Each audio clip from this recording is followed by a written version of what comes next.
Hello everyone, Namaste. Welcome back to RightCast, your go-to podcast for international education.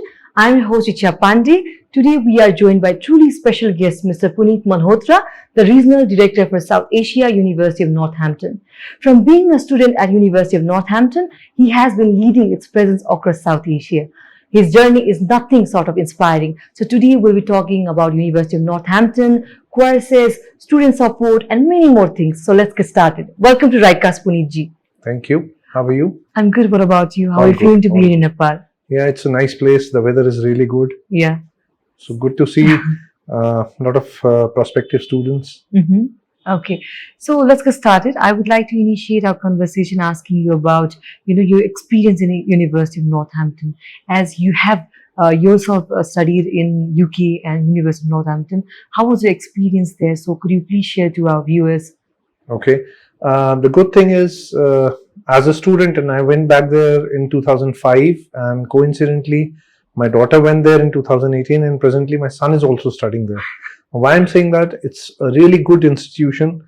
The university supports all the students professionally, and the class size is small. Plus, everybody gets a personal attention. So you're not just a student number. The personal touch is very much there, and that's very important when you're spending so much on your tuition fee and you're coming to a new country, that it's like, feels like a home away from home. That feeling is there, and the tutors and the staff is really very, very supportive. Okay. So moving on, I would like to ask you about the, University of Northampton courses. They provide wide range of undergraduate and postgraduate courses. So which courses are quite popular among the international students from South Asia? What do you have to say about that? What I definitely advise everybody is to look at our wide range of courses that we offer. Although students from Nepal market, generally they apply for business management or they go for computing, some courses related to health sciences, but there's a very wide variety of courses you can look at. Again, in business management, for example, from second year, this is unique. This is different than some other universities which only offer you a general business management program. We give the students to choose specializations like marketing, law, entrepreneurship, human resource management. They can choose that from the second year, and that becomes their specialization. And as a university, we have a graduate employability rate of over 95%, which we are very proud to say that we maintained that for past 10 years. Okay, that's amazing. So whenever I interact with students, they are quite confused, what to do, what not to do regarding English proficiency test. So what kind of English proficiency test is University of Northampton accepting currently at the moment? Okay, we do not accept Duolingo. The tests that we accept are Pearson's test of English and the IELTS. For undergrad, the requirement is 6 bands with no section less than 5.5. And for PT is 59 with 59 in each section. For masters, it is 6.5 with 6 in writing. 6 in writing is very important. Other sections can be 5.5, but I think to get an overall 6.5, you need to have at least 6 in each. Then only you will get a 6.5 overall. That's for masters. Or PT is 62 with 61 in writing and no section less than 59. Okay. And very important reason to have a proficiency exam is, although as a university also we give IELTS waiver if a student has B plus in both 11th and 12th in their English, but we strongly recommend, because a UK employer will neither they will understand the Indian education system nor the Nepalese education system. Yeah. And when these students are coming in, they are allowed to work 20 hours per week part-time, plus quite a few of them choose to come on to courses with placement. Yeah. So if you're coming to a country where the first language is English, you must provide a proper certificate that, look, I'm from Nepal or I'm from India, but I know your language. Yeah. And that's where it becomes easier for them to get part-time jobs, which can eventually lead to a proper career. Okay. So whenever, students and parents are planning to go to abroad, so they definitely look for the fees, everything, affordability part also comes to the play. So what kinds of financial assistance is University of Northampton providing to the students? Okay, we are very proud to say that within the industry, I think we have the most generous scholarships that we offer. Currently, we have 3 bands of scholarship, 10%, 20% and 30%. And that is for the entire duration of the course, not just the first year. And this is where the real catch is, because a lot of universities only provide you a nominal amount or maybe a substantial amount. say 3,000 or 4,000 pounds for the first year only, and then don't give the scholarship in the second or third year, or they only give a very notional scholarship in the second and third year. On the contrary, at Northampton, for example, this year the undergrad fee is 15,700, and if you have a student who's got anything above 3.2 CGPA in their +2, they'll get 30% scholarship for all 3 years of the program. So that makes it really good value for money. Okay. So whenever I interact with the students, I felt that they lean toward going to study in London, or maybe because of the familiarity or recognition. So what's your take on this? What are the advantages of studying in the Northampton? Like, what are the benefits they get there? Okay. It's a very good question, because this is something people don't understand, that UK is not only about London. Yeah. And although London is the capital, but they have to understand that living in London is going to be at least 40-45% more expensive than living in Northampton, for example. Northampton is only an hour by train or 1 hour 20 minutes by National Express to get to from London, central London. And secondly, there's a town called Milton Keynes, which is the IT and logistics hub. We get a lot of students who come for IT programs, particularly. Like, we have a fantastic course, Bachelor's in Artificial Intelligence and Data Science, or Web Development and Cyber Security, Software Engineering. And why I'm mentioning that, because we are very close to this town called Milton Keynes, which is the IT and logistics hub of UK. So it's hardly 20 minutes distance from our campus. And in fact, there's a local bus service they can take.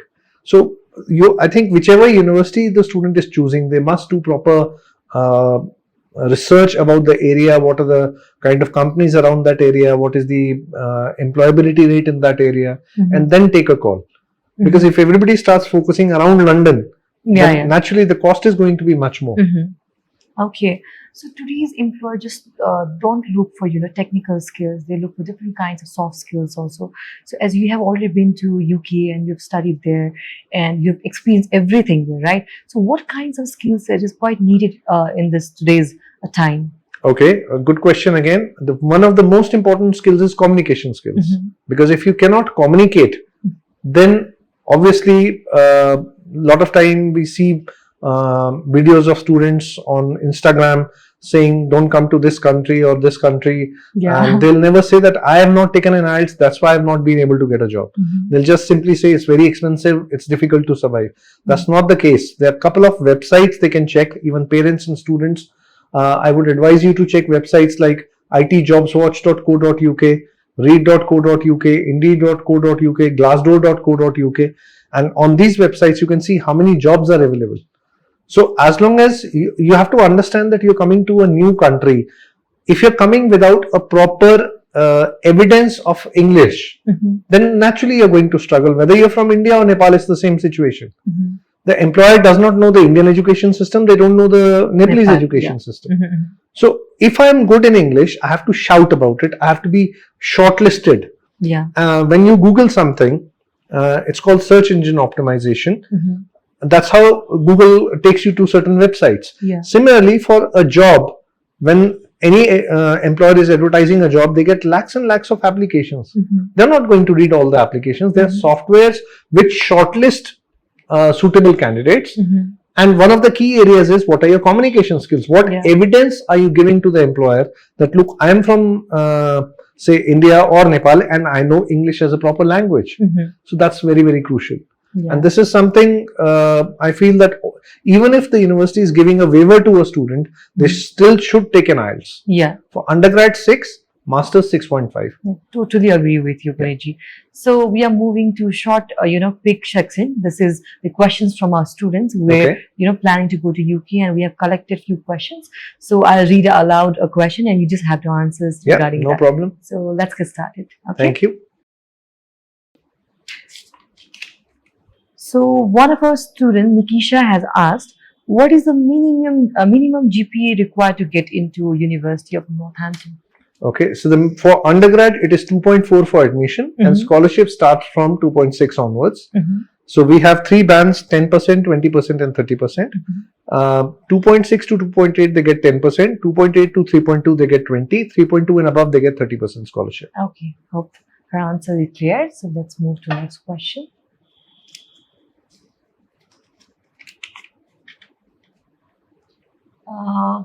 Mr. Sushan has asked, is there a student mentorship program for students? Yes, we have a careers future department. We have Unitemps, which is a temping agency on campus. They even guide you how to write a CV for a British employer. You can get support, like guidance at every stage basically.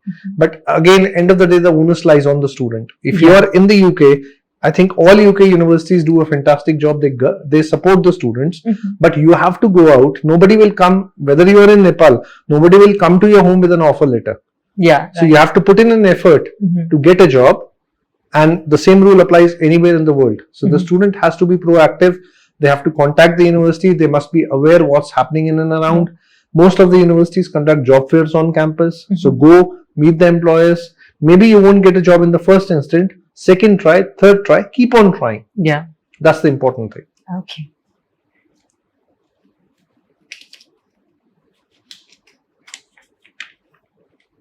So Susmita has asked, are classes mostly in person or online? Okay, we are one of the first universities in the UK to start what we call as a blended learning mode. Although most of the classes are online, and that's what you are paying for, it's more face-to-face. But we do offer online options. Suppose you are not well, you are sick, you won't miss the class, you can log in through our portal called the dashboard and attend the class. Or sometimes we have foreign dignitaries or lectures or people from the industry. So they can teach you online at that time.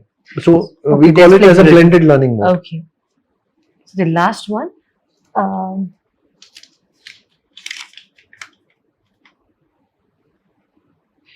Mr. Krishna has asked, how many students are in a typical class, one classroom? Okay, normally for undergrad, the class size is around 20 students, 20 to 30 students in a class.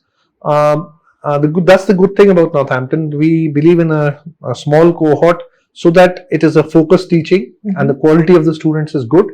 Of course, they have to meet our entry criteria, and when you're there, you might be divided into different groups. Another good thing that the tutors do in Northampton, because I've seen that from a personal experience, they try to mix people from different nationalities together when they're given a task. And the objective behind that is when you're going to the industry, you understand how people from different nationalities behave, what is their, even if you have to reach to and you need to learn to reach to a common conclusion for a problem.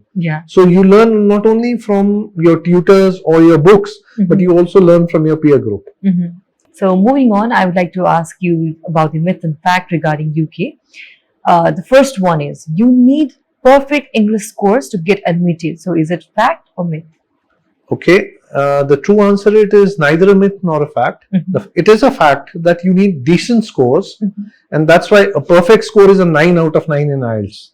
Nobody's going to get that, or very few will get that, right? But the correct answer is that for undergrad, we need a 6 bands, which is, I would say, midway through, and masters slightly better, 6.5. Okay. So next one, studying abroad is too expensive for most students. Is it fact or myth?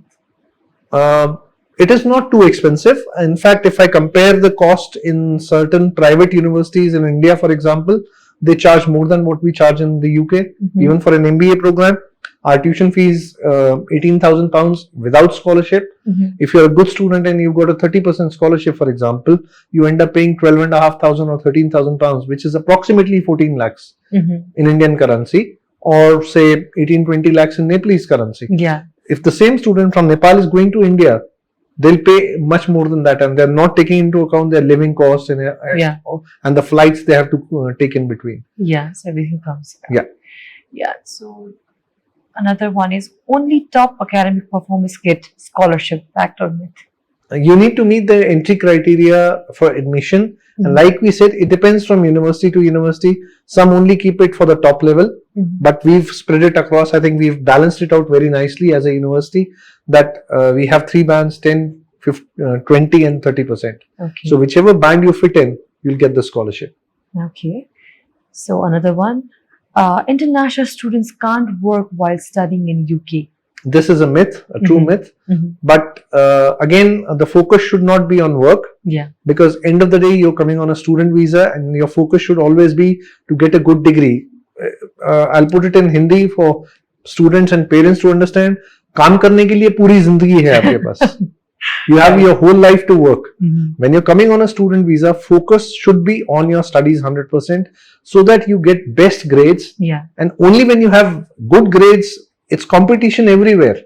So when you have decent grades, getting a decent job will become much easier for you. Yeah.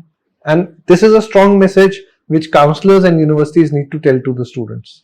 So, and this is where students go wrong. They don't realize that they are spending so much money, they've invested so much money on paying their tuition fee, or they've taken an education loan, or their parents have gone all out of the way to support them, and they just start running after that 15 or 20 hours of work. That should never be the focus.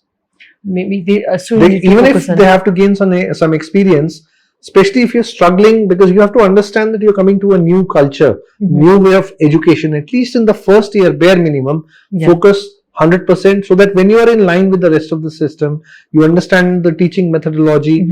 Maybe then in the second year, you can, when you learn how to balance time and your assignments, you have to cook your food, all those things. Then, or even in the first year, when you have your summer break, you have 3 months of holiday.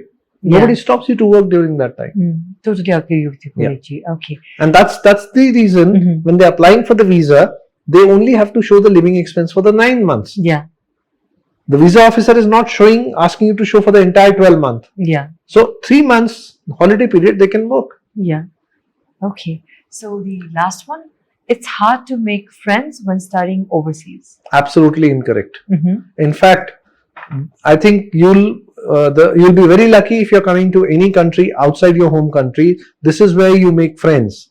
Like, I've been traveling to Nepal, I meet people. I have made some good friends here. When I go to other parts of the world, and when I'm coming to the UK also, even when I was studying, I have a lot of my friends. One of them is based in Sri Lanka, few are in China, 2 of them are in Nigeria. Now, and especially you understand as a student, the friendship that you build in your college days or university days is actually going to be your professional friendship. And that's going to stay with you for the rest of your life. So if you find good friends, even students have found life partners, I would say. Yeah. And they've moved on from there. Because then I think you're at a mature stage. And suppose I have a friend who is in US or in the Middle East, and if I have to just go there, I don't have to think twice. I'll just pick up my phone and say, okay, look, we would, and especially you need to be in touch, not out of the blue even after 10 years if you're calling them, and if you were in the same class, they might be happy to host you when you're there. So it makes things so much easy for you, but when you're coming to a new country. So as we have come to the end, I would like to ask you about the white paper thing that has recently come. So many students are quite scared to go to UK. So what's your take on this? Okay, I think the white paper is a very balanced announcement. One thing people need to understand, that it is still at a proposal stage. Like there was news last year that UK is going to relook at the post-study work visa, and everybody thought it's going. Yeah, it didn't go. It is still 2 years. The white paper is only proposing it to bring it down to 18 months. There are countries where they don't get any stay back option. There are countries where they only get 1 year. I'll be very honest, if somebody has to get into a job market, like for Northampton, the graduate employability rate is 95% for past 10 years. That is basically students graduating and getting into the job market in the 6 months period. So जिसको 6 महीने में job मिल गया, उसके लिए चाहे वो 1.5 साल का PSW है या 2 साल का PSW है, उसको कोई फर्क नहीं पड़ेगा. It doesn't affect. And honestly speaking, if you can't find it in 1.5 years, you won't find it in 2 years. So get out of that calculation part. That is more of a myth. English language, yes, the government is focusing on it, and that's absolutely correct. So one very important piece of advice is English language is very, very important. And to support that, have you ever seen any student making a video in any country, whether it is Australia, UK, Canada, saying I've got these many dollars job, or I've got a 50,000 pound job? No, you never see them. Yeah. The reason for that is they had the right skills, they had the right communication skills, and they were able to get a job, and they're happy with the life they're living there. Yeah. It's only the students who are coming on with lower level of English, or some universities are taking on the basis of MOI. Yeah. They are getting the visa, Mhm. but the problem is once they reach the UK, they are not able to speak English. Yeah. And when they apply for part-time jobs or full-time jobs, they are struggling. Yeah. And they are the ones who will say, look, it's difficult, it's expensive, don't do this, don't do this. Mhm. So I think language skills is very, very important. The government should have done it many years ago. Yeah. So I think it's been left too late. Mhm. Again, I think if you're a good student, sky's the limit. Okay, so before wrapping up, I would like to ask you last question. Any parents or any students who will be listening to you, what advice would you like to give to them for those who are applying for the coming intake? Yeah, my advice to the students and the parents is that do your proper research. You must compare the universities, look at the overall cost. First of all, brush up your local language skill. So if you're coming to the UK, you must have the right level of English, whether you have to take IELTS or Pearson's. Both tests are acceptable by the UKVI. Duolingo, some universities are accepting, but we don't. But definitely have the right level of language skills, and always plan your budget. See what fits you best. Look at the job options in the area. Do a research, compare with other universities, proper comparison, and then take a call which you need to shortlist. Thank you so much, Puneet ji, for giving such a great advice to our students. It was really great talking to you. Thank you very much, and I look forward to getting decent quality applications from you. Thank you.